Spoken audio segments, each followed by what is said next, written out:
me up. Easy, pal. I was just coming to congratulate you. It ain't easy snatching one of those exit passes. Steve here was the last guy to do it. That must have been, 25 years ago? Why'd you do it? Huh? What did I ever do to you?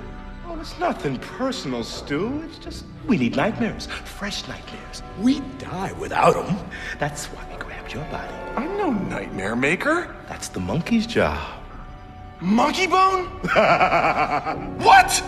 Let's face it, Stu. Nobody wants to be a figment. It's kind of a dead-end career. So he gets fed up. He comes to us with a proposition. We help him swipe your body.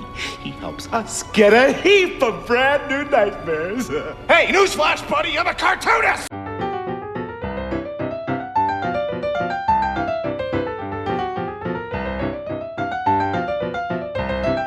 Hello and welcome to Comic Book Movie Oblivion, the podcast about feature films based on comic books and comic strips that people have stopped talking about. This week we are going to talk about Darktown by Kaja, Blackley, and Vanessa Chon, and the movie which was made from it, which was Monkeybone from 2001. Yeah. First pause the podcast. Wait, pause the podcast. Okay, so I'm going to say no because you're never going to find this comic. No, it's not on AB Books. It's not on eBay.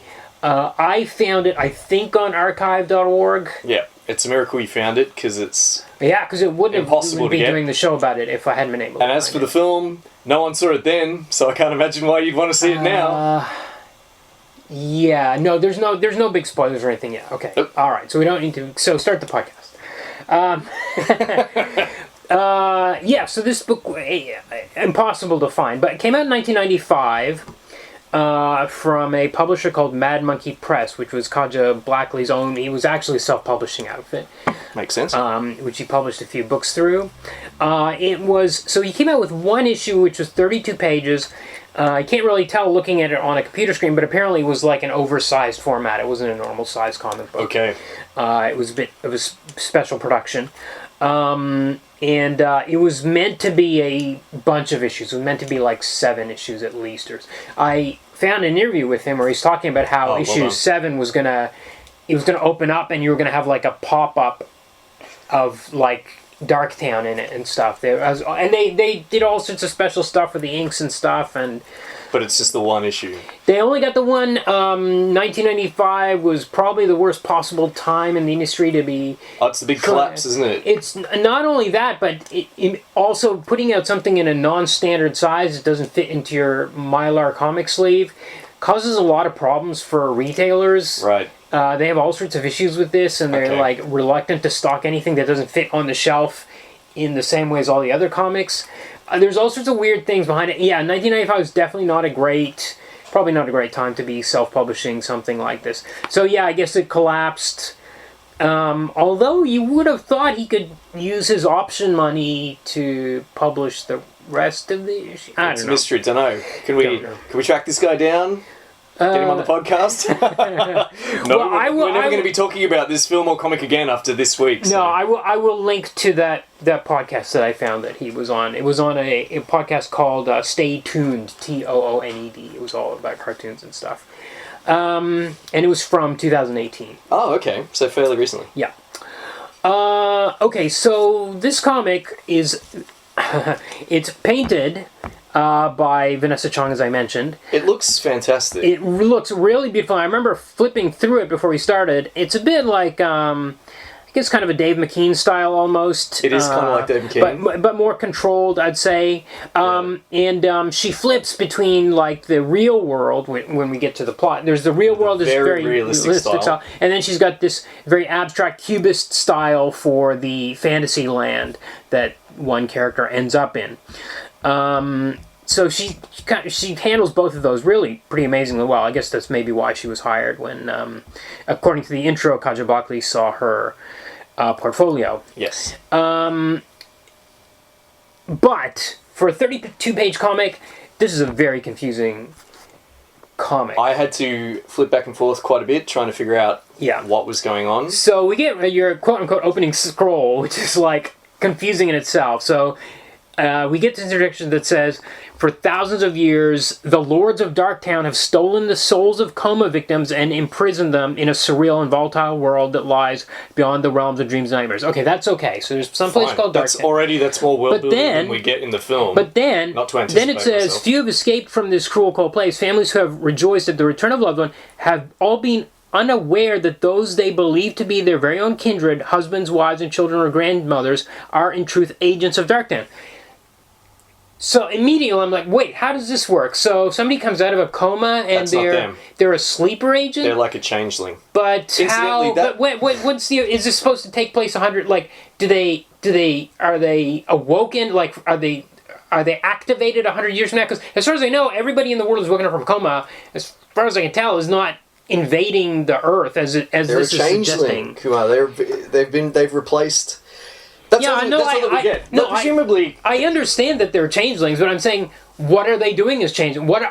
People in the real world are coming out of comas. What have they done to quote unquote? They have a secret agenda. But come on, I'm surprised you're drilling down into this because the comic doesn't go into this at all. Well, that's what makes it worse. That makes it even more. Okay, so because this, incidentally, I would like to say that single line probably does more to inspire the film Monkeybone than anything else in the rest of the comic. Because that's what the plot of the film is essentially that line that the world of a nightmare world is sending sleeper agents to plan an invasion. Well, no, because it says this says they are agents of Darktown, soldiers sent into this reality to plan an invasion by the surreal. That means our world is going to be taken over by the surreal world, which is not the plot of the movie. The plot of the movie is they want nightmares from our world to go into their world. Yes, but I still don't understand how the idea of sending someone else back in the body of a coma victim is what happens. It drives the whole plot of the film. Yes. Okay. So this isn't. And that's just a throwaway line in this info dump. Okay. Right. Introduction. And then in the introduction, we also hear that a mistake. This was the plan until a mistake was made. A dangerous dreamer was pulled in. So now we're going to get into what this comic is about, I guess. Yeah. So. And we get it. So now the Lords of Darktown are trying to destroy the Dreamer and his wife. Now we get this page, which is just it's a full page, and it just gets a digital clock that says 1 o'clock. Why is it 1 o'clock? 1 o'clock. And then we turn to the next page, and the panel says at precisely 3:47 p.m. the weather changed. So I'm like, wait a second, is it 1 or is it 3:47? We get this thing about this. Oh, Kumar. How many issues were there supposed to be in the comic? 7. Because he has 12 hours. Oh, you're right. Okay. So this is issue 1, it's the first hour. It's the first hour. Okay. Okay. So anyway, we get this. But I mean, I didn't realize that till just it took 2 people to just figure that out. Yes. Okay. So then we get this what the caption tells us is a deformed bicycle courier. Why is it important that he's deformed? Why this never comes up again? In fact, the courier is not important. He delivers a letter and disappears, and we don't. Come on, nothing in this comic comes up again because it's a single issue. Yes. Okay.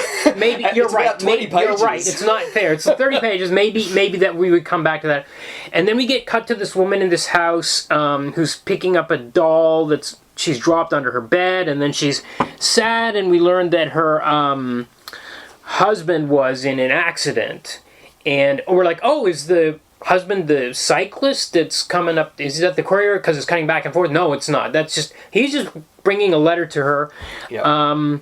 She has a flashback to this car accident that ended up with her husband in the hospital. This is very chronologically confusing because it's like a more or less 9-panel format, isn't it, on the pages? And panels will be constantly interspersed with flashbacks to different times, so not in order. She'll be flashing back to the accident, to when her husband's in the hospital. Yeah, she comes back to the hospital, and there's this nurse is telling her we're doing all we can, but he's not really dressed like a nurse at all. So I was like, what's this? So I was a bit confused by that. So we learn about all that kind of stuff, and then we learned that months have gone by. With quite a good, that's with the, it's 3 months, isn't it? We've gone from August to November, and she's pulled them all off at once. Yeah. Which I suppose means that she's lost track of time since he's been in there. But it's quite a good visual device. Yeah, absolutely. This is the art, I mean, the art is very rich, and I think in terms of the information that's being conveyed, it's quite rich too. I had to keep... Yeah. I mean, I found it was very confusing, like you said, but I did have to keep turning back and turning forwards. Yes. This is something... But that's all right, we can do that. Fine. That's what comics are for, right? As we've established in previous weeks. Bicycle Courier has brought a note. And the note says, he is ours. It's like a ransom note. It says, he's ours, hugs and kisses of the Lords of Darktown. And she shrieks, and we don't know why.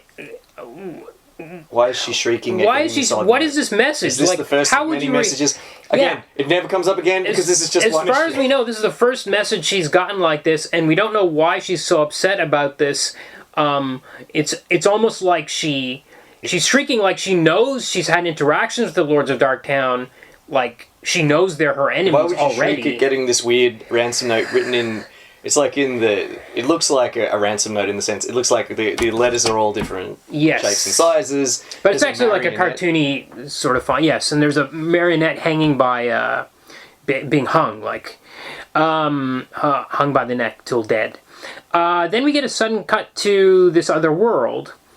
And we get this weird willowy figure, which announces that, this guy is trying to escape. Jacques de Bergerac is trying to escape. He's the man whose soul is trapped inside a marionette, and he carries his imagination in a suitcase. She says, I thought that was metaphorical until I turned the page. Nope, he literally carries it around. He's literally a marionette, and he's literally carrying his imagination in a suitcase. He's trying to find a phone booth to call home, she says. And she says all the time, unaware that is exactly what the Lords of Darktown want. We never find out why. Not in this issue, no. So they want him. I guess the Lords of Darktown want him to get to a phone booth to call her. So he runs along. He's got a map to the phone booth, and we get this marionette figure. He's being chased by two Agent Smiths. This page is great. Yeah, they are Agent Smiths, aren't they? And the agents seem to be saying. Yes, there he is. He's being chased, and there he is written on a wall. He's hiding behind. Yeah. The lettering is like incorporated into the art. Their shadows form the word stop, and out of their mouth spills "Don't let him get." And on the next page, he's tangled up by the word "away." Yes, it's quite cool. But then this woman and this child appear. They're from the suitcase. From the suitcase. So yeah, right. That's what I figured. So the imagination creatures, and this is a really radically drawn page. Like she's changed styles again, even in this world, and they fend off these two agents while he reaches the phone booth. He makes a call, and she picks up, and it sounds like he's saying, I'm trapped, because she says, we only hear her side. She says, what do you mean trapped? And how could you say that? You're sick. Why are you doing this? And she slams down the phone. And then the suitcase, in the other world, the suitcase asks him, what happened? Did you talk to her? And he says, no, the phone just rang and rang. I guess she wasn't home. Yeah. So maybe it's I don't know. Maybe the Lords of Darktown are sending those bicycle courier messages and having him phone her. Oh, so the phone call worked, but they're making it so he can't hear what she's saying. She said, for whatever reason. Okay. Yep. So she's a bit freaked out by this, and she finally decides it's time to pull the plug. She calls the hospital. So I wondered, it's not really stated, but I wondered if part of the reason why she pulls the plug on her husband, who's been in a coma for 3 months, is because of these threatening calls and threatening bike courier messages that she's getting. Though I don't really see how that follows, that you would decide to take your husband off life support because randos were calling you in the middle of the night. I think I actually think this is maybe a bit clearer in the movie where they say that brain damage will almost be definite after 3 months. Like, you got 3 months in a coma and you're kind of okay. After 3 months, you're almost definitely going to have more brain damage. The thing is that, not to talk too much about the movie at that point, but that's this arbitrary time limit anyway. Oh, yes, absolutely. Because we don't see those 3 months. No. I'm going to talk all about the pacing of this movie. But back to the comic. Okay, so she's made that decision. Then we see that she's being spied on from someone from the other world through a kind of portal in her wall. Yes. And that guy writes... changes again. Our guy notes down 12 hours, and he puts into a little communication tube, like from Brazil or something. Who does this go to? Don't know. Never will know. Well, I think it goes to the Grim Reaper, because the Grim Reaper then appears before Jacques, who's the guy in the coma, in the other world, and says... you've got 12 hours. I think he tells them that you've got 12 hours or something like that. Yep. So he says, look, there's a way out of it. You need to find, he says he needs to find somebody. Mirror Man. Yes, you need to find a Mirror Man who's at some... Alice's Cafe. Or Alice's Yes. That's right. You can... There you go. That's Alice's Diner. Alice's Right. Diner, right. That's why I was stuck. I thought it was a diner. So now he's on a quest to find this diner, which we don't know where it is because he keeps shifting locations. So he has to somehow find it, and then he wanders onto a chessboard. He wanders onto a chessboard with the checkered squares, which turn out to be a chessboard, and then he's attacked by a giant knight, and that's which says knight takes pawn, and that's the end of the comic. comic. And that's the end of the issue, and the comic. Forever. Yes, forever, yes. Unless there's some Kickstarter or something and he tries to revive it in some way.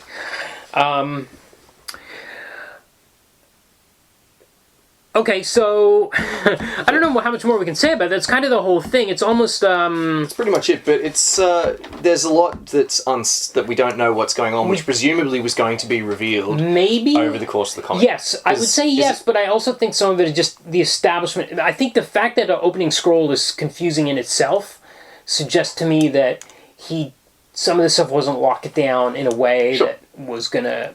But I think we can say with confidence he was going to do 12 issues... Because it started with that. Oh, you're right. Yes, that one. yes, you're absolutely right. Yeah. Yeah. Okay. But this is all we ever got and all we'll ever get. But it was enough to inspire some people. Okay. There are a lot of references to this book floating around the internet. Yeah. You know, not just, I guess, because it inspired the film Monkeybone, which is a film that people have stopped talking about. Yeah. Yeah. Because it's quite obscure. Most people haven't heard of it. Almost no one saw it. Yeah. And, but yeah, people have heard of this comic. Yes, I think maybe... It must have been really underground. By the way, I should mention it's like Canadian artist, Canadian publisher. Yes. I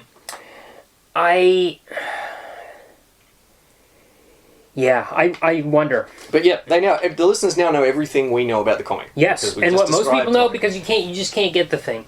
Yeah. But maybe I'll upload it to the Facebook group or something, or I'll find the link on Archive. I'll try to find out where I found it in the first place. Yes. So, what happened here is that Henry Selick. Okay. Yes. So Henry Selick, director of The Night Before Christmas, James and the Giant Peach, and more recently Coraline. Yes. Yeah. So funny story on this podcast that I listened to today, this interview with Kaja Blackley, is he said he's in the studio working with the other people, and he said, he said something like, we'll never make a movie, but if Henry Selick calls... give me the phone, and Henry Selick's assistant called. So Henry Selick's a major animator, important animator, and he loved this, apparently. Yes. Apparently he totally loved it.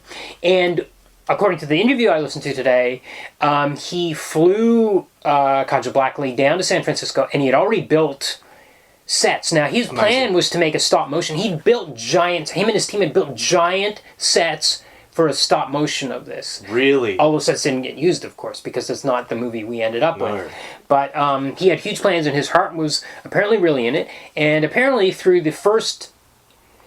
It was going to be very close to the comic. And he had the whole story arc. Much like with Game of Thrones. He told him everything that was going to happen. So he knew everything. And apparently early on, Selick would call up Blackley, and he says... I'm going to change this little thing. Is that all right? And he would be getting these calls all the time. Like, I'm going to change this. Is that this little bit? Is that okay? Now, I don't know what happened. My guess is, I'm assuming it's a very typical Hollywood kind of thing, where in order to get the money from, I think it was 20th Century Fox. 20th Century Fox. They would have said, yeah, we'll make this movie, but here are our conditions. Yep. And one of the conditions is, I'm guessing, that Sam Hamm had to come on and write it. Now, Sam Hamm was the writer. He has very few actual produced credits. I'm assuming he's a... But that means nothing. If you go on IMDb and somebody has 5 credits, it doesn't mean anything, because they could be a script doctor that are working all the time. But Sam Hamm is famous for one screenplay in particular. One and only one, which is Batman 1989. And he had... and he's done a few TV episodes or something. I went on his IMDb. There's almost nothing there. I'm like, what? But he did write the Terry Gilliam version of Watchmen that was going to... Ding, ding, ding! That version of Watchmen that was real. I've read that script and it's really bad. It starts with like a fight on the Statue of Liberty, as I recall, and then it ends with the Watchmen walking out of the movie screen into the cinema, which doesn't make any sense because they're still on a screen. They're not, unless you get those actors to go to every cinema on every screening and walk out. It's not like a disaster. Yeah, it was pretty bad. From complete misunderstanding of Watchmen was my feeling from reading that thing, and I'm really glad Terry Gilliam never got around to it. Okay, and also Chris Columbus is on here as a producer, so big names are starting to come on. Early on, Nicolas Cage was in the role. The running. I did see that. I saw that. I don't. My source for that wasn't cited, but I saw Nicolas Cage and Christopher Walken. Not Christopher Walken, not for the role of... Alright, so the main character of the film is Stu, a cartoonist. Yeah. Nicolas Cage was in the running to play him. Christopher Walken, apparently, in the running for the character of Death, who we just heard about in the... Which is eventually filled by Whoopi Goldberg, of all people. Okay. And as I'm sure you're going to go on to say, Ben Stiller. Okay, I didn't know any of this. Oh, okay. Well... Ben Stiller was... Oh, I did know Ben Stiller, yes. And he turned it down for Mystery Men. Right. Well, yes. No, it was the other way around. No. Okay, so there's some ambiguity here. Okay. So first of all, I also watched a podcast. I watched an interview today. Okay. Sort of like a podcast with Henry Selick. Okay. Recorded in November last year. It's called the YouTube channel is called Buttered Toast or something along those lines. And he said that Ben Stiller, Henry Selick had seen... So at some point, sorry, to continue with your thread, at some point the studios come in and said, live action. Yeah. Because this is what we get. We get live action. Yes. Or a combination of a really confusing mixture, conceptually and visually confusing mixture of live action, CGI, stop motion, puppets. Is there CGI in it? A little. Okay. When they're falling, roller coaster, that kind of thing. Yeah, okay. Yeah, stop motion, CGI, live action, people in costumes, puppets, marionettes. It's just and big life-size kind of sets. Yeah. And people in makeup. It's visually it's a big mess. Now, yes. So at some point, someone's told Henry Selick, yeah, you can make your film, but it's got to be live action. Anyway, so Henry Selick... And Sam Hamm's got to write it. Right, okay. Well, it's good that you mentioned Sam Hamm, because I'm going to come back to him a little bit. Okay. So, in this interview I saw today, Selick said, I saw Ben Stiller in There's Something About Mary. Okay. Liked him, thought he'd be perfect for the film. Okay. I approached him. And he said he wanted to do it. He was keen to do it. Okay. In fact, Selick said in this interview that if he could cut this movie or reshoot it, he would probably not use Brendan Fraser. Oh, interesting. Who ended up being the star. He said Brendan he thought is a great comic actor in George of the Jungle. Yes. And maybe in Cinnamon, where he plays kind of like a semi-literate goofball. Yes. Or like a kind of idiot character. But he said he'd also done Dudley Do-Right, which was another cartoon character. Right. Okay. And that was also before this. And The Mummy was like 3-4 years before this. So I would think he would be worth... Like, I think his star was on the rise. Sure, yes. Sure. Yeah. But his opinion was that he didn't think... This is hindsight. He said that he didn't think Brendan Fraser was right for this movie. Despite him being a good actor and a good comic actor in the right role, he wasn't good for this movie. And he also said he wasn't good for Bedazzled, which is where he plays a similar kind of nebbish... Well, I'm going to disagree because to jump ahead... Okay. There are two things that I loved in this movie, and one was when Brendan Fraser comes back from downtown, the other world, as Monkeybone. All right. I thought he was hilarious, and I actually think he was really in that. I think there are a lot of Hollywood actors that could. It's like a Jim Carrey kind of transformation kind of thing, or there are some other actors that could have done it to go from the nebbish. reserved cartoonist into this wild animal. But I think he did a great job at it. I was laughing through a lot of his scenes as the monkey. Yeah. As Monkeybone. Yeah. I think you might be onto something there, because there's a bit of post facto rationalization going on in this interview. Right. So Selick didn't mention anything about... He didn't particularly want to talk about the film. Right. Because this is just a sort of like a few minutes in the middle of a big hour-long interview where he's talking about all of his other work, like Nightmare Before Christmas and all things like that. Right. And his current work that he's doing, and so on and so forth. He didn't especially want to talk about this film, and he was pretty bitter at the studio. Right. Okay. Anyway, but back to how we started. Have we swapped roles? Because I feel like I'm go I'm ahead, digressing like mad here. Go ahead. But Ben Stiller wanted rewrites. Okay.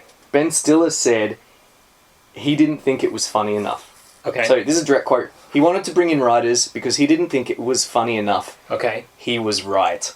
Yeah. This is what Selick said. Yeah. And he then went on to say, there's another direct quote, it's one of those things where I know now, what you have to do for your movie is that the movie has to come first over friendship or over loyalty. Mm. You're not killing people if you fire them. Mm. But if they're not good for a movie, you don't keep them. Mm. And the first writer, that was a friend. He's talking about Sam Hamm. I should have gone with Ben. Because the first writer still would have gotten his credit. Right. But the film would have been way funnier. Right. So Selick is laying some of the blame here at the feet of Sam Hamm, who, as you surmised, was probably brought on at the studio's insistence. He's not a comedy writer, and he didn't understand Watchmen, and I don't think he understood Batman in a lot of ways. And I think he didn't understand Darktown, which is really about a woman's grief. I got this from 30 pages. It's about this woman grieving about her husband and coming to this decision to end his life. I don't know if we can really say what it's about because it's so short. Sure. Certainly that comic is. Certainly that single issue that we got. Yeah. But it had plenty of ideas, the comic. You can see why, I guess, and it's visually so interesting, especially the bits that are set in Darktown. Yeah.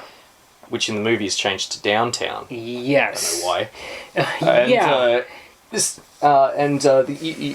And there's that single line in the introduction, which is that, coma victims, when they wake up, they've been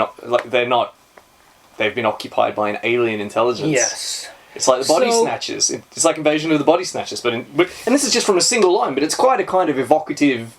I found it. And so clearly did Henry Selick, because he ended up making an entire movie of it. Yes. Just this single line, really, that, coma victims wake up and they have been replaced. Yes. I think it's... Yes, but I'm also interested in coma victims going to this other world. Right. And I'm sure we don't know what Darktown is. In the comic. No, well, it's a realm. It's where you go if you're in a coma. Not when you're asleep, not when you're near death, not under any other circumstances. Only it's when you're a coma. And there's a great line towards the end that Death delivers to de Bergerac. Jacques de Bergerac. He says, everything that you have absorbed in your life, from movies, plays, books, and experience, can manifest itself in Darktown. Yes. They can live, breathe, and work on your behalf. Your imagination is your greatest ally here, and your only friend. And we don't know what his job is in the comic.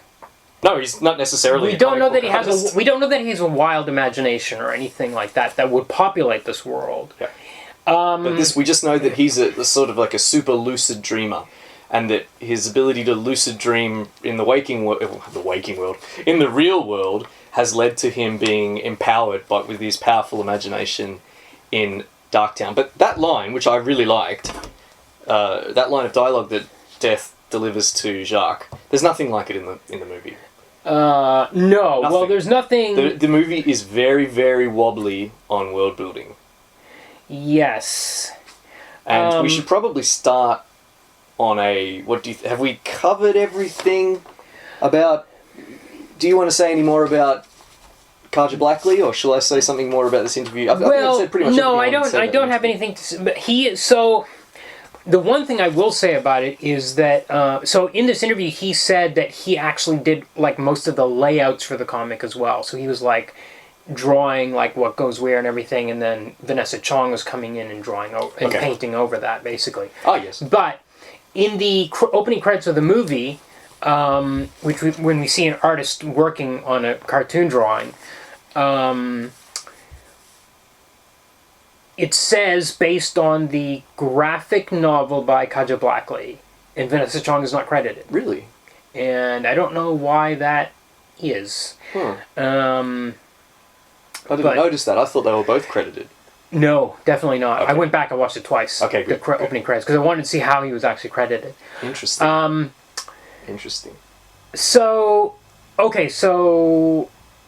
Should we go into our plot synopsis? Yes, let's go into the plot. So, Brendan Fraser plays a so it starts with this cartoon, which is a bit like a very low rent, Ren and Stimpy. It looks awful, but I think it's supposed to look awful, because I think Henry Selick knows what good animation is and bad animation.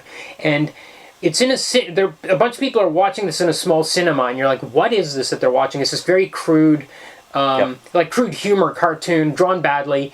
And then we learned that it was this... that Brendan Fraser is a cartoonist. He's drawn this cartoon. He draws a strip called Monkeybone, which is being picked up for a 6-episode series on Cartoon Network. Yes. I have to say, also the cast of this movie is one of the best. And we've seen huge casts. I was stunned like every turn. So Dave Foley is in it. As his agent, who's kind of sleazy guy who's like, we need the money, do the toy deals, do the burger god. It's his agent or his friend and his agent? He says he's his friend as well, but he is his agent. Stu, who incidentally his surname is Miley. And yes, so Stu Miley, and he wears a bomber jacket with S. Smiley. Smiley, like we wouldn't get the joke otherwise. Yep. Yep. Yeah, there's a lot of the humor in this movie really misses. Well, yes and no, but I loved Dave Foley in this as the agent. Okay, I'm getting the impression. Okay, no, let's keep going. No, I don't. So, and then we get but Stu doesn't want them. See, he's not really into the money and stuff. He just wants to have a quiet life he doesn't want the deals. No. He just wants to have a quiet life. He wants to marry his girlfriend, played by Bridget Fonda, who is, I thought, also very good in this movie. She plays she's a doctor at a sleep clinic. Yeah, called the Sleep Clinic. The Sleep Clinic. Incidentally, she's his doctor. She's his doctor. That's right. We learned later that he was having nightmares. And I thought I misheard it, because after he has his accident and slips into his coma, she says, "I'm Dr. So-and-so. He's my patient." I thought, hang on, I thought you were his girlfriend. Yeah, it's both. I thought I must have missed. No, yeah, well, it's violating some medical. But I have to say, I feel like Bridget Fonda. I thought she was so good in this movie. Actually, I was like, I feel like Gwyneth Paltrow stole her career. Like, because every shot she would turn around, I was like, oh, Gwyneth Paltrow. No, it's not Gwyneth Paltrow. That's Bridget Fonda, and she's a better actress as far as I'm concerned than Gwyneth Paltrow. So, as you're saying, the film essentially begins with after a credit sequence where there's some cartooning going on. Yeah. The first scene is it's like a 5-minute cartoon. Yep, and the animation is just awful. I don't really understand why. Do you think Henry Selick saying the kind of people that like cartoons this are idiots? No, I think Stu knows that it's awful. I think he hates it. He hates the cartoon. Right. He likes his comic strip, and he's like, this is crap, and I don't want this crap and this money from these stupid toys. So we hate it because he hates it. But everyone else loves it. Yes. All the executives, the people that are there for, they're like, this is like a press screening or whatever. Yeah, the audience are all laughing, and he's slumped in a corner. Yes. Looking miserable. Yeah, I think it's supposed to be miserable. I totally, there's no way Henry Selick would pitch this as a good animation. I don't. Yeah. Okay, so he's leaving early. He wants to get away from all this noise. He wants to propose. But before, he says, well, he's planning to do it at home. So they get in the car, but an inflatable Monkeybone toy blows up in the car, a giant one, and they end up in an accident, and he ends up in a coma. Yeah. And the accident doesn't seem particularly serious. He just sort of gently bangs into a gate. Yeah. Which I will come back to. Yes. And then he basically wakes up in Cool World, or Roger Rabbit, or The Mask. He's in this place called Downtown Land of Nightmares. Now, which is full of all... I actually love the monster designs, too. I think it is a mess that there's a mix of people in suit. It doesn't mesh. The trouble... Okay, and... Right. Oh, well, continue, and I'll say what my absolute biggest problem. Well, also, okay, so so he ends up in this place called Land of Nightmares. Now, it's called Downtown. It's called Downtown, but there's a sign that says... I think there's a sign that says Land of Nightmares, or somebody says this is the Land of Nightmares or something. We get some hints that he's going... Because he arrives and there's on a baggage rack. There's a red suitcase. Emotional baggage. It's called emotional baggage. It's a red suitcase, which maybe somebody read the comic and saw that there's a red suitcase. Well, we know Henry Selick read the comic. He opens it up, and there's there's a Conan the Barbarian comic in there, which I thought was really... I thought that actually made sense for a cartoonist to be into... He was reading that in the 70s. Like, that actually added up. And it has his dream diary from when he was 10 years old. Yes. Pictures of things that he saw in his nightmares. A Cyclops. Yeah. Cyclops is the only thing I remember. Because then... and then wacky things start showing up. Yes. All sorts of crazy creatures. That one humping his shoe. Yeah, and there's a guy that's like three... It's like the triple knights from Monty Python and the Holy Grail. It's like that. There's like a guy that's like... Three devils. Does he show up later or at the start? I think he's in both. Okay. I think people come back. Right. Right. Yes. All right. So. And and then he arrives in a bar. A bull. The bull looks a little bit like the art style in Dark World. It's like a bull man. Yes. So he's like a minotaur. He's got the head of a bull. Yes. Yes, you're right, because he's a bit cubist. That guy is. He serves him a comatini. And then,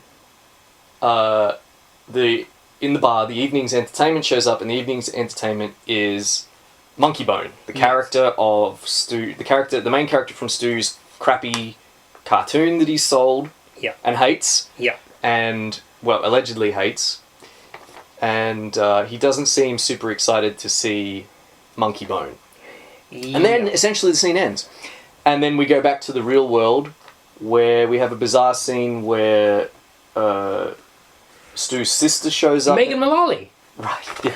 Amazing. In a lot of roles, yep. She shows up, sort of says that they have a pact that they would never let one another be on life support. Yes, because they saw their father died slowly on life support. Very fishy kind of pact. Maybe she was after his money. But no, apparently that they really did have it, because it's never addressed. It's decided that they'll give him 3 months. Yes, they'll give him 3 months, and then the brain damage will set in, as we mentioned earlier, and then so they'll shut it off by then.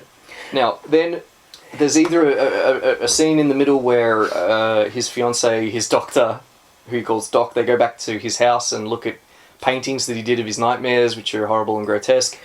Yeah. And before he became a cartoonist. His fiancée has two friends whose names we never learn, and are just there. Maybe they were meant to be bigger characters. They might have been mentioned. But we never learn I don't think we ever learn their names. We certainly get never sense of them as people. Yeah. They're just there for her to speak to. Yeah. In the very next scene, we're back in downtown, which we've barely seen. You know, we have sort of and this is the third scene with Stu, right? This is the very third scene Stu's appeared in, essentially, in the film. And it's the 3 months have passed. The 3 months have passed. Suddenly 3 months have passed. Yeah, so why put that 3 months in there anyway? Yeah. Why not just make it 12 hours? Because this film's been butchered. Yes, absolutely. This film the pacing in this film is way off. And it's absolutely my biggest problem with the movie. Let's backtrack for a second. I want to ask a question. What is Downtown? We don't know. It seems like... So, based on the comic, reading the comic, I'd be like, oh, this is the place where people in comas go. But it's not just people in comas. Because Death can go there.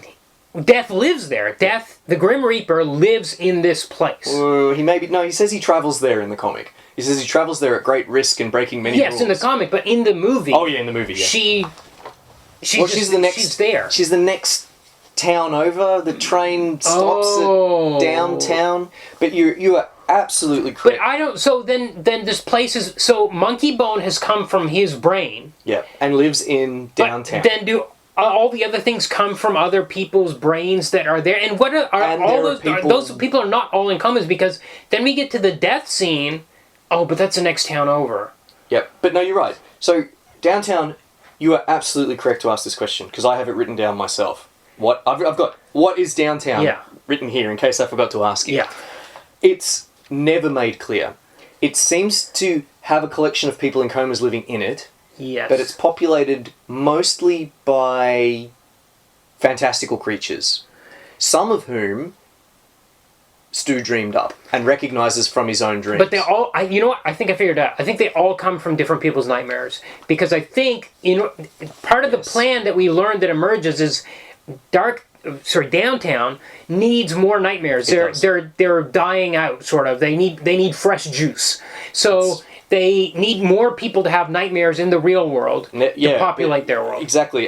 But how does that relate to? Are they all nightmares then? The guy in charge of downtown is Hypnos, who is the Roman or Greek god of sleep. Played by Giancarlo Esposito. That's Gus Fring. Which is from Breaking Bad, right? Yes, and he's in The Mandalorian as well. Yes, he is, as Darth Fring. And he was in a couple of episodes of Community. Yeah. Interesting. Under a lot of makeup and. Oh yeah, and some weird CG thing going on where he's got like a fawn body. Little feet. He's like a pan or something. Yeah. Yes. Yeah. He's the king of downtown. So he's a Greek god. And downtown is also populated by what seems to be there's some myths as well down there, some mythological creatures or some cultural archetypes. This is actually functioning a little bit like Neil Gaiman's Sandman. I've got that written down here. Because Death and Dream are both there, and they're siblings. Yes, they are siblings.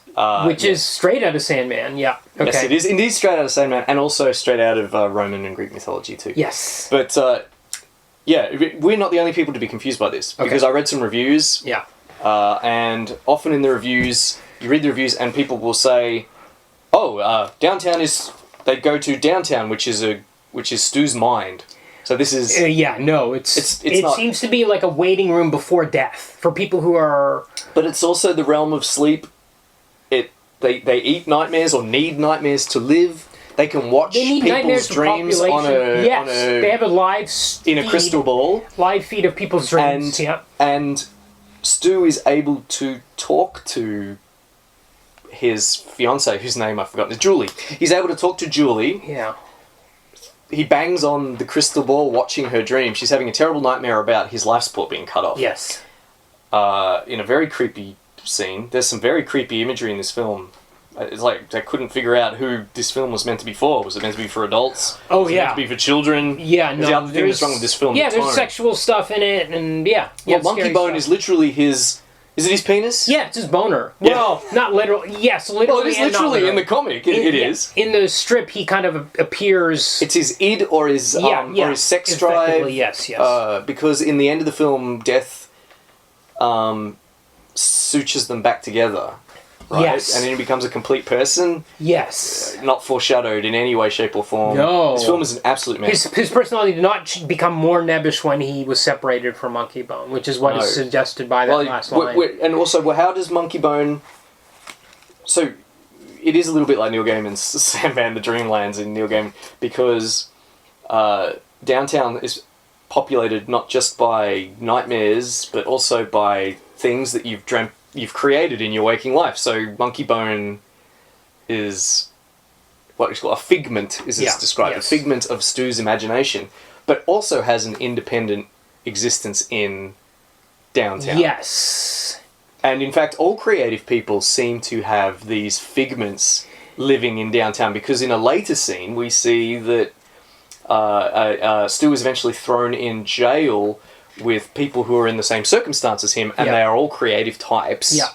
With the exception of Attila the Hun. Well, Lizzie Borden and Jack the Ripper. No, you're right. They're murderers and creative types. No, murderers and horror authors. People who would have nightmarish Right. visions, I guess. Sorry, I got it wrong. Yeah, they're like people... Edgar Allan Poe is down there. Edgar Allan Poe and Stephen King. Yeah. Hilariously. Jack the Ripper, Attila the Hun. And Attila the Hun, yeah. And apparently Rasputin in the credits. Oh, okay. Although he doesn't have a line. Okay. So, what is Downtown? And I think we probably would have got more of a sense of what Downtown was if he'd spent more time there. Yeah. But we never see any time we don't see any time he spends in Downtown. In the very third scene Stu is in, as I've said, he's been there for 3 months. Yeah. He hates Monkeybone. Yeah. You know, Monkeybone's apparently been riding him for the whole 3 months, but we never see it. Yes, so Rose McGowan is in here as a cat waitress. Yes. I wanted to... So another thing I just want to mention, it's just very minor, but why not call it Darktown? Because to me, even that would make... In a sense, it would make it clearer what it is. Then it's more clear than Downtown, in a sense. Apparently it was called Darktown in pre-production. Sure. Of course, and why wouldn't it be? Because it's the name of the comic. But at some point it got changed, and I can only assume the studio. Because this film has the studio's fingerprints all over it. And of course, eventually, as we'll get into, the film was taken off Henry Selick. At some point. Okay. He talks about it in the interview, which I'll get into later. Okay. But it was taken off him. Right. Well, I might as well go into it now. Hang on a second. We'll get around it. So, oh, you're right. We need to finish our plot synopsis. In order to escape, you can get this thing called an exit pass. So some people come out of comas, so they get an exit pass. So his plan, Stu's plan, is to steal an exit pass. Him and Monkeybone go into Death's house. Well, Hypnos gives him the idea. Oh yeah, Hypnos gives him the idea. Right. Hypnos tells him that he's got 12 hours to live. Yeah, so... and plants the idea in his brain that he needs to get steal an exit pass from the land of the dead. So we've seen one coma patient wake up and escape already. It's like an old man. A messenger of death shows up. It's kind of another kind of like creature with a completely different look. Yep. Again, it's like a... How would you describe it? It's like the ring wraiths. They do look a bit like ring wraiths. Yeah. Except, and with a kind of flare coming out the back of their head. So we get over there, and Death is Whoopi Goldberg. I love this casting choice, actually. I thought it was a great casting choice, and I thought she was fine. I thought she was... don't agree. Okay. I don't agree. Partly because... I said this to you in a message yesterday. I was watching it in a minimal effort in her costume. I don't know what she's wearing. Well, the costume... I'm not talking about the costume. I'm talking about her and her performance. I mean, if you're going to cast someone as the Grim Reaper, why not cast Whoopi Goldberg? To me, that was a good choice. And I thought I liked her delivery. Thomas Haden Church is her assistant, uncredited. Why? Bizarre. He's also very good. Sandman in the... Yes, who became Sandman in Spider-Man 3. Spider-Man 3, Yeah. Alright, so I've got a review from Roger Ebert that might be relevant. Okay, great. So, when talking about Downtown, he says, sure, Downtown is lurid and strange, but strangeness is not enough. There must be humour. Yes. And characters who exist for some reason other than to look bizarre. We never really learn anything about these characters or spend any time with them or much time at all in Downtown. He goes on to say, that rule would include Whoopi Goldberg's death, who is sadly underwritten, as he puts it. And played by Goldberg as if we're supposed to keep repeating, wow, look, death is being played by Whoopi Goldberg. It is a truth too often forgotten. That's what I did. Great. You were the target audience for that one. It is a truth too often forgotten that casting a famous actor in a weird cameo is the setup for a joke, not the punchline. I would say it's a little bit more than a cameo, but I think that is pretty... That's fair. I think that's fair. To me, I was just outraged at how in a film which full of animatronic stop motion and incredibly elaborate outfits and costumes, Whoopi Goldberg looks like she went to Savers and grabbed something from the Halloween. Yeah, well, yeah. I know she didn't do it, and in fact, her head explodes for some reason. Not really clear why. Yeah, no. She gets mad and her head explodes. I think that was it, maybe. And they go and she's got spare heads. Yeah. Why does Death have spare heads? Doesn't matter. I think because it happens all the time. Because her head explodes a lot. These spare heads look exactly like Whoopi Goldberg. Yeah. They look like they cost about $10,000 each. Yeah. They're great, but it was... I actually love that moment. I love that moment. And then, they carry this probably very expensive prop back to Whoopi Goldberg, who's wearing... It looks like a bathrobe. and like an equipment belt. over her chest, which just has some screwdrivers and rulers in it, and a silly hat. Like it looked like it should have been in the Dune miniseries. Yeah. Ring the bell for Dune. Oh, no, don't worry about it. Ding, ding, ding. We'll do the ding, ding. Right. So so they make an escape. There's a black and white scene where he ends up in his horrific painting that he made, which is wild. Yeah. Why is this in the film? It's creepy as hell. It looks like something out of Eraserhead. Yeah, I'm not sure. But what happens is Monkeybone tricks Stu and steals the exit pass, and he returns to Earth in Stu's body. Correct. And this is at the 40-minute mark. And this is, to me, when I was... Because earlier I was like... As soon as he arrived in downtown, I was like, okay, this is what the movie is. We're going to have it's a 90-minute movie. I'm like, okay, next 75 minutes is him going through adventures. It's going to be like Labyrinth. Yeah. And then finally at the very end, he's going to get back. Yeah. And I was actually surprised by this twist at the 40-minute mark. And I loved Monkeybone in Stu's body, as I said before. I think I laughed a lot, especially the sex scene. When he that is funny is climbing around the bed about to have sex with Julie, I thought was just hilarious.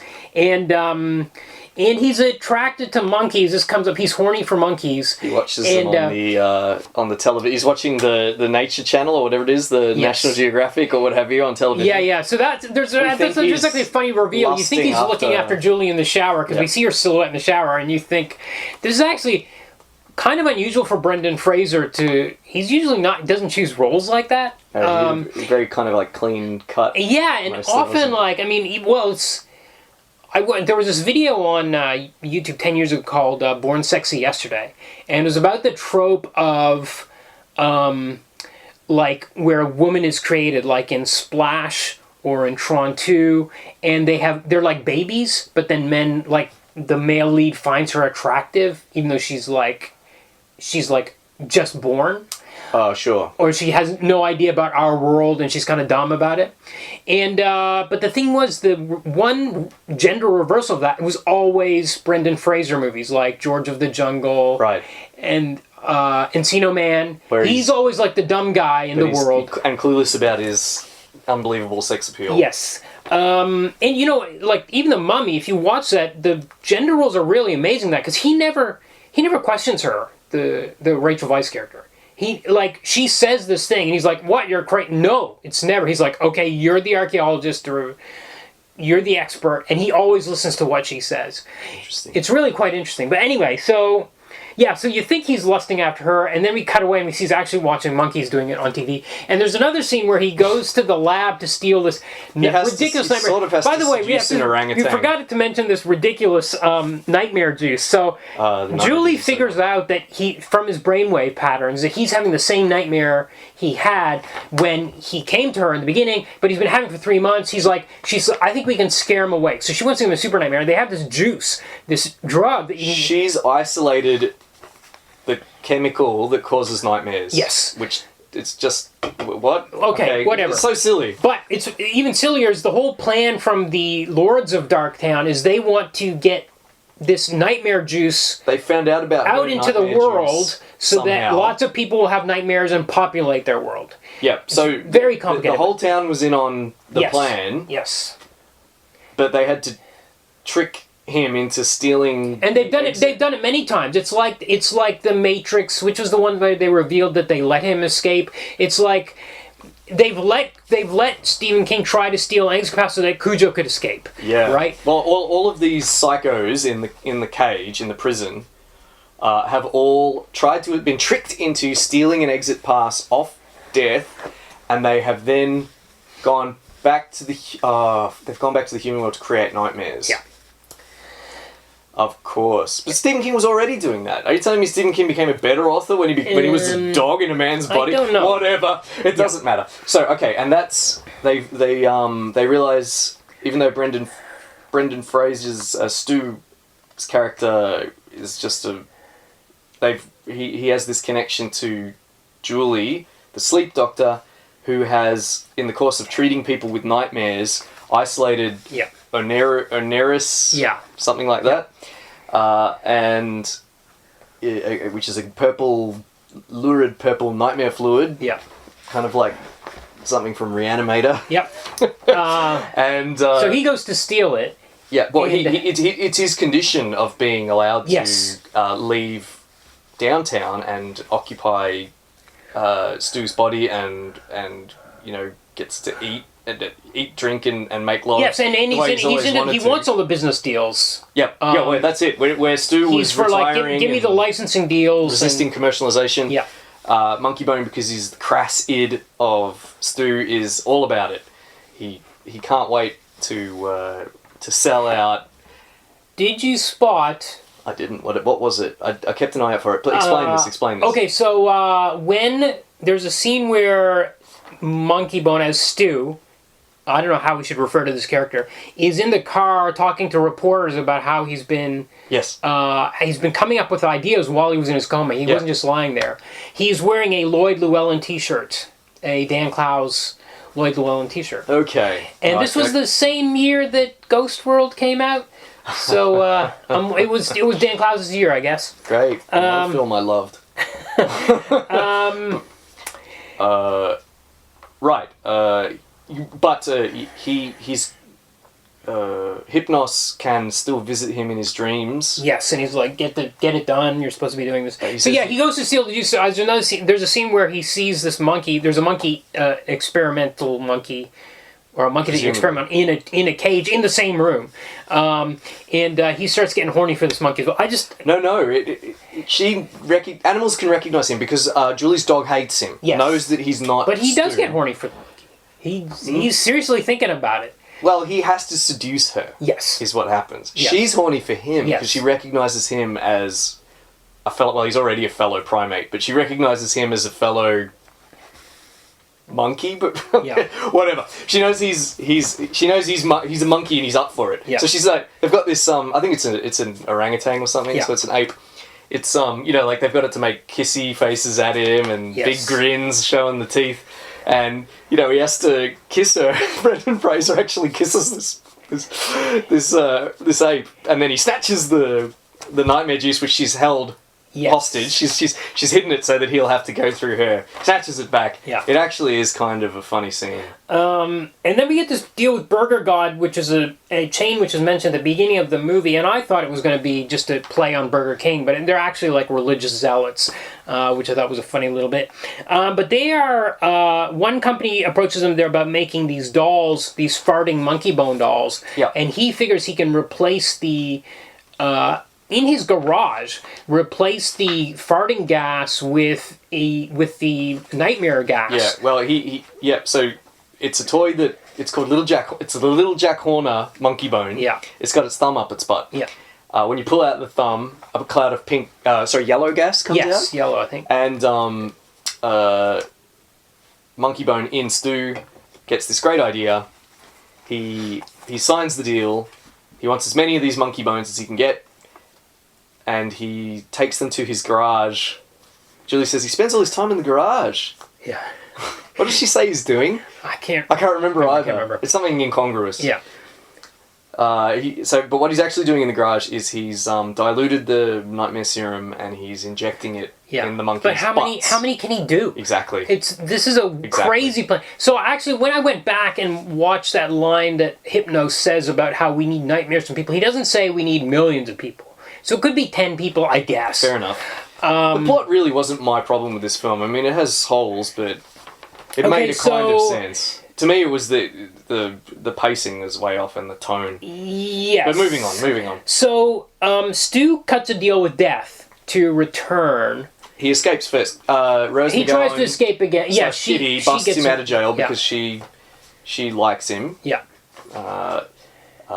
She gets him out and he goes to visit Death. Death is torturing him on the rack. Yeah. He begs for a chance to go back just 1 hour. Yeah. He says, "Can I go back and tell Julie that I love her and do it right?" Because he's bummed that he didn't get to propose to her. He feels not just that, but he feels like he waited too long when in fact he wasn't waiting at all, and in fact he was leaving a party early so that he could propose to her. But he regrets that he didn't propose sooner. He does say to the Dave Foley character at the parties, like, it's time, as if he's been threatening to do it for a while, but he's been holding off. So anyway, now what happens is he ends up in the now, to me, this is the best part of the whole thing. So I guess the last 20 minutes, we get Chris Kattan, who's... Saturday Night Live alumnus. He was right in the middle of his SNL run, because I think he was on there from 97 to 2003 or something like that. So it was peak Chris Kattan, and he's billed like, he's like third or fourth billed. He's way up there, but I'm like, where is he? When's he going to show up? Some posters. Some of the promotional posters, such as there was, featured him in it, He is basically, he's a dead... he's a gymnast who broke his neck, and he's dead, and the organs are being pulled out of him by these doctors, very shady doctors who are talking about, like, this one's going to be my car, this is going to be on my vacation home, as they're pulling out his organs. One of them, the head doctor's played by Bob Odenkirk, amazingly. By the way, we haven't mentioned that the voice of Monkeybone is John Turturro. Why? Crazy. Totally crazy. And Monkeybone doesn't have that many lines, because a lot of the time it's Brendan Fraser as Monkeybone. Yes, that's right. Once, only the stop motion Monkeybone, really. Doug Jones is also in it for a split second. Yeah, I saw he was credited. He's presumably one of the freaks down in. He's the guy. He's actually the guy that's selling tickets that scares Brendan Fraser. The very first walks in, and this guy offers to sell him a ticket to a movie. Such a shame that they spend more time in downtown. Anyway, so Chris Kattan wakes up with his broken neck, and his guts spilled out. He has to duct tape himself together. This is the most, initially I was going to say unhinged performance, but it's actually so controlled. It is very impressive. It is wild, where his neck is always to the side, and he's trying to hold his guts together, and he runs home. He's got to tell Julie that who he really is, and not to trust the guy that looks amazing. Like Stu. Chris Kattan is very good physical comedy here. He looks like a jab. He's literally a reanimated corpse. Yes. His neck, as you said, his neck is always lolling because he has a broken neck. And then he sticks a ruler down his neck and then tapes that on. He's got, like, when he tapes up, he's always taping things. He tapes up his chest cavity. He tapes his head to a back brace, kind of like a big long ruler, and he's just flailing around in these great kind of like centrifugal motions. He's bumbling up against things, slapping his arms all over people when he gets on the bus. He gets on the bus. This is a hilarious scene. Of course, nobody wants him to sit next to them, but then you see the headline of a news article that's like, Gymnast dies in freak accident. And they all look... It's so great. So anyway, there's this kind of gala going on to I can't remember what it was for. Natural History Museum. But was it for the launch of the cartoon of He's turned it into a... Yeah, well, Monkeybone as Stu has, after a hard afternoon's work selling out, his friend/agent says, and there's a benefit at the... it's a charity benefit. Natural History Museum, and Monkeybone says, that's where we pretend to care about the children or what have you, and so that they'll buy our product thinking we're good people. Yeah. And the agent's like, yup. Yeah, so at this benefit... he's filled a giant Monkeybone head, is it, with... Maybe? It's a big piñata, essentially. Yes. And he's filled it with all of his tainted Monkeybone toys. Okay. And Dave Foley gets a whiff of this and decides he has to strip naked and run around. He has a nightmare that his clothes are attacking him. Yes. Oh, yes, that's right. In another bizarre juxtaposition of imagery, like, this film's imagery is all over the place. It doesn't have a consistent kind of... So when people have nightmares, it's in black and white, and they wear this makeup that creates big shadows on their faces, and his clothes start attacking him, so he strips naked and starts running around this gala with a purple face because the purple serum has stained his face purple. He's running around saying, everybody get naked, the clothes are attacking us. And Chris Kattan manages to get to Julie, and it's interestingly... might be a mistake in any other screenplay. He's the one that kind of gives the "I love you" speech to her. Yeah, the big romantic speech, and because he convinces her that he's the real. I was surprised they never cut away to Brendan Fraser, like in Ghost. Where they repeat with Whoopi Goldberg is possessed by Patrick Swayze, but we see Patrick Swayze embracing Demi Moore. No. Chris Kattan is there with his corpse makeup, and he kisses. They kiss. Yeah. It's Chris Kattan. Yeah. Yes, that's right. They even kiss. I'm surprised they didn't substitute Brendan Fraser. So then there's so Chris Kattan and Brendan Fraser have this big fight in a Monkeybone in an inflatable that's floating in the air. They're on ropes. They fight. They both fall to their deaths. But then back in downtown, Whoopi Goldberg grants him his life back. She fuses them back together. Yes. She says, you're a bit vanilla when you're apart. Yes. So it's literally his id. Yeah. You know? Okay. I thought it was his figment. I thought whatever, it doesn't matter. Let's take his imagination. He needs his imagination anyway. His behaviour and personality doesn't change. Yeah. She sends him back up. Yeah. And essentially that's roll credits. Yes. Yes, yeah, he meets with Julie again, and it's like, roll credits, basically. Yeah, they kiss, and then the final scene is Dan Foley screaming into camera, everybody take off your clothes. Yes. And then we get a little animation of people stripping off their clothes, and they have monkeys underneath. Yeah. Right. Okay, this film was terrible. No, I'm going to disagree. Good. I'm going to disagree. Good. Because I think it's terrible for the first 40 minutes. I think once Stu wakes up as Monkeybone, there's a sudden, aha, okay, I'm here for this. This is good.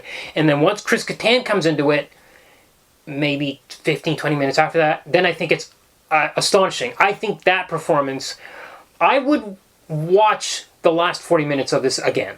Oh, wow. Okay. I wouldn't. For me, it's absolutely not enough. I did like Chris Kattan's performance. It's my favourite part of the film. Yeah. But this is my favourite part of the film. A film that's directed by Henry Selick and full of... And that should be full of... It should be great. It should be full of his wonderful stop motion. Yeah. This is the guy that did Nightmare Before Christmas. Yeah. And Coraline's a great movie. And instead, what we're saying is the good thing about the film is... Corky Romano. Yeah.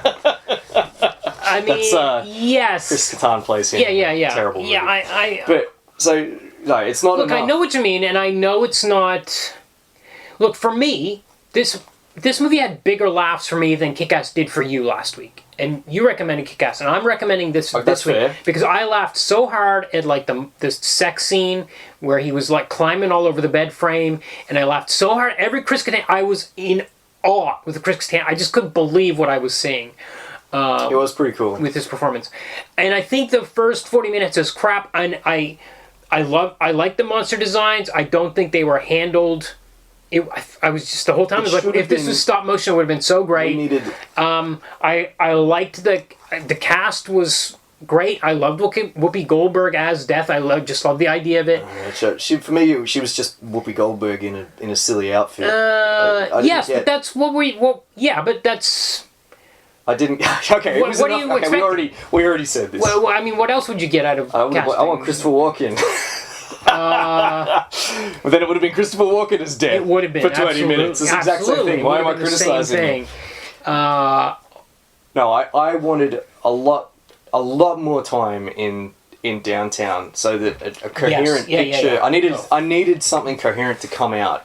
I needed these different art styles, these different effects, these different images. I needed them to come together into some kind of so I could get a sense of this place, and I never did.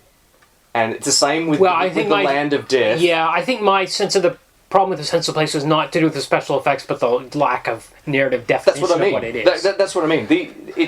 We don't spend enough time there, so it's just a jumble. Yeah. It's just a jumble of things. Yeah.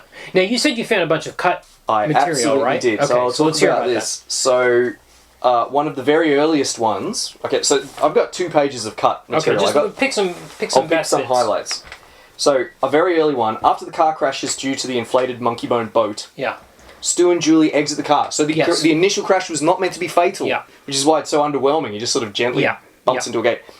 Herb, that's Dan Foley's character, runs up to them and is inspired... Dave Foley, sorry. And is inspired with an idea for Monkeybone car airbags.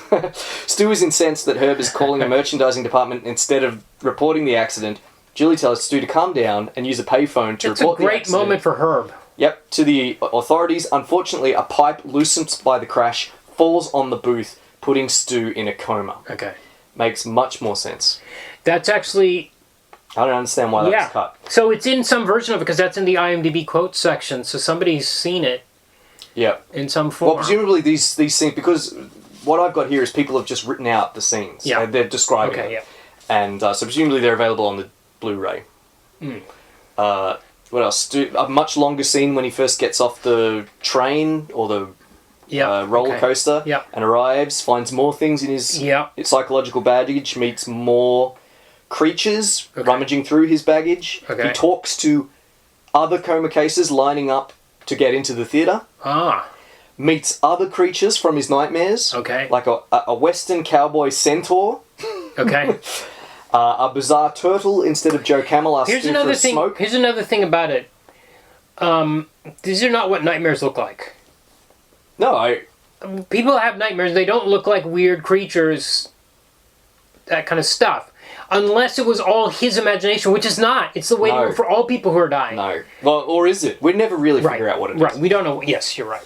A three-headed devil, who you mentioned, appears in the background, despite being a very serious makeup job. Yeah. Must have taken many hours, but we only see it sort of in the background in two scenes. A three-headed devil compliments Stu's work, because they're fans of his work for some reason, and asks for Stu's autograph in blood, of course. Also, we have more time with Monkeybone, so their relationship makes more sense. Yeah. Stu first meets Monkeybone when the elephant piano player approaches the bar. Monkeybone pops out of his knapsack. The knapsack is a constant thing. He's always trying to get back in the knapsack. Put him in the knapsack, yeah. There are two versions of this. In one version, Monkeybone announces fee-fi-fo, fum, something smells like, and then pulls his thumb out of his bottom. The other version, he says, just kidding folks, drinks on the house, and then adds, nodding at Stu, on him, of course. In both versions, he then kisses him and says, hi, boss, as he does in the regular version. You know what? This movie's 90 minutes, and I don't understand why it couldn't be 100 or 115 and just put some of this stuff back in. It sounds decent. Well, yeah. We get more time with Hypnos, where Hypnos talks more about, presumably, the nature of downtown. Hypnos is a fan of his macabre paintings. In another extended scene with Hypnos, he's told that Death is his sister. He decides to go to the land of death on his own, and Monkeybone desperately convinces Stu to take him along, telling him, you gotta take me with you. So they spend more time setting up the relationship between Monkeybone and Stu. Yeah. Because they're reconciled. Well, the one thing that confused me was there's a scene early on where Stu's on the verge of death and Monkeybone is laughing.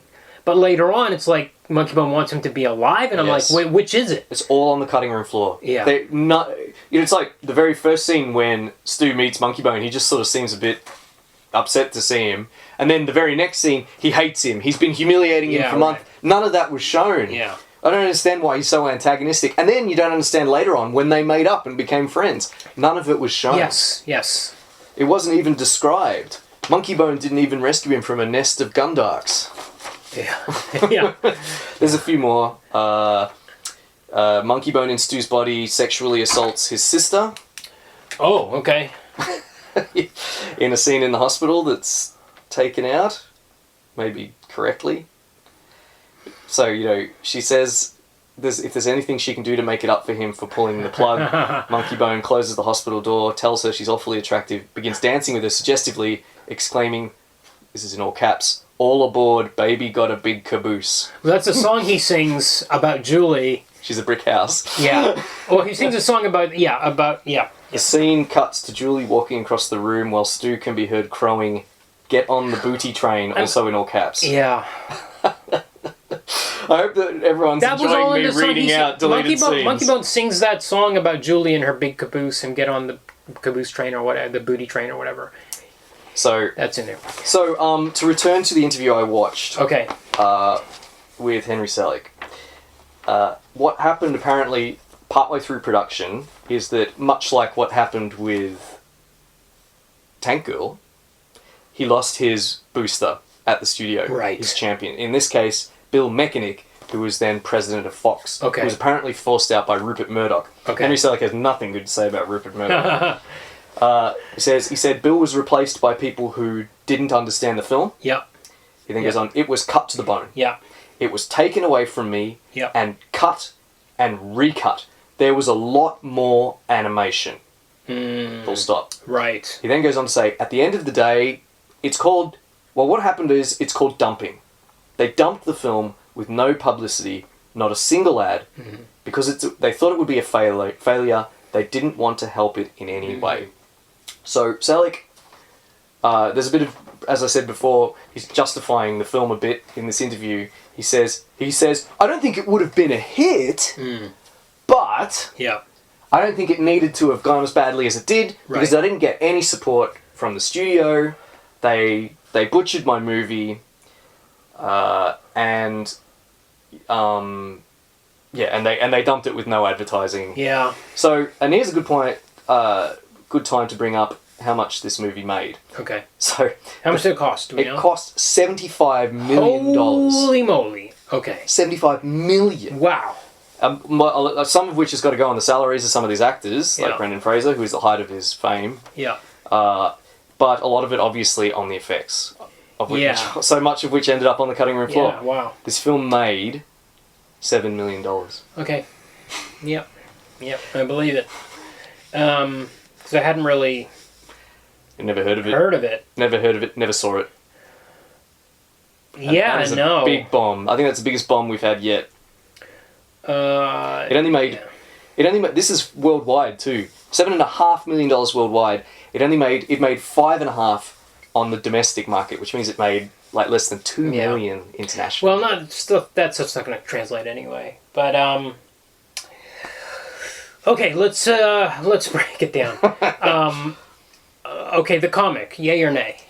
Yeah, I'm going to say nay, just because it's so hard to find and it just doesn't go anywhere. Yeah, I'm going to say nay too, because I'm not Henry Selick. It didn't thrill me to bits. I didn't want to make a movie out of it. No, I do think it's weird because I looked up Vanessa Chon, couldn't find her having done anything else. It looked like it had a lot of potential, but that's all it has. So I can't recommend it. Yeah. All right, Kumar, the film, yay or nay? Okay, so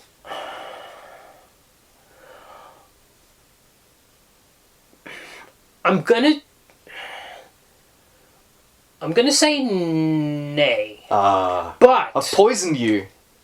But you have to see the Chris Kattan sequence. Okay. So what I'm gonna say is link it to the Facebook. Find the movie and just fast forward up to like the last half hour or so. The highlights must be on YouTube. We can put it on the Facebook page. Yeah, because I do love the Brendan Fraser as Monkeybone stuff as well, but it's really mostly the sex scene. So I'm gonna say nay, but I do think the Chris Kattan scene almost rescues it, almost saves the whole movie. It is the highlight. It is the tentpole of the movie, as far as I'm concerned. Cool. But I am gonna switch to nay. Well, I think I've made my opinion clear. Okay. This film's a mess. Yeah. It's all over the place. Tonally too. A lot of the jokes don't land. It's just not funny enough. No, it's not, certainly the first 40 minutes are not funny. Yeah. I must say. Although I had some chuckles, and then I had some laughs when Stu was Monkeybone. I had some laughs, and then I had some real laughs. I'm glad, but not for me though. Not for me. I would say I laughed more at this than I did at Kick-Ass last week. I laughed much more at Kick-Ass than I did at this. Okay, adaptation.